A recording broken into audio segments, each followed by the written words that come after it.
Cam4.fr, le plus grand site de webcam live réservé aux adultes. Brigitte Lahaie, Sud Radio, le Love Conseil. Eh bien, Sandy Boulanger, on va parler des croyances. Les croyances, elles sont nombreuses, notamment dans le domaine affectif. Et ce qui est important déjà, et ça, il n'y a que vous qui pouvez savoir, est-ce que votre croyance est bénéfique ou pas pour vous ? Parce que c'est ça qui compte. Une croyance qui est bénéfique, à la limite, on peut la garder. Une croyance qui est négative, autant lui tordre le cou. Donc, vous observez les résultats que vous obtenez dans les différents domaines. Vos croyances, est-ce qu'elles vous apportent les résultats désirés ? Si oui, vous les gardez. Sinon, ça prouve que vos croyances sont fausses, ou en tout cas qu'elles ne sont pas bonnes pour vous.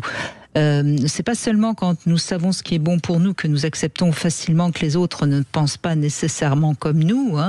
C'est parfois on se sent menacé dès qu'une croyance engendre de la peur. Eh bien, c'est qu'elle n'est pas bénéfique. Par exemple, une personne qui croit en une religion, mais qui n'a pas nécessairement la foi, ça veut bien dire qu'elle croit en la religion parce que ça la rassure de sa peur de mourir, mais comme elle n'a pas réellement la foi, elle va obligatoirement peut-être être très agressive face à quelqu'un qui n'a pas cette même croyance.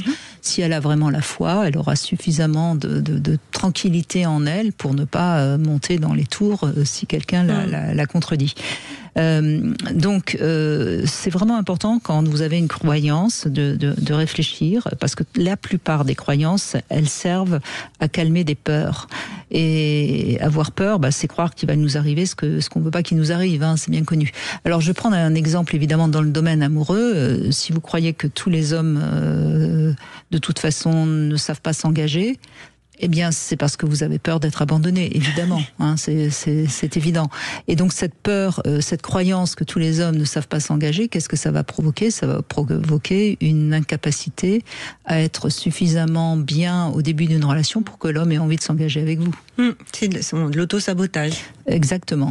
Donc, beaucoup de croyances en amour sont des auto-sabotages. Oui. Et c'est vraiment pour ça que c'est essentiel de bien réaliser si on a des croyances qui se sont mises en place.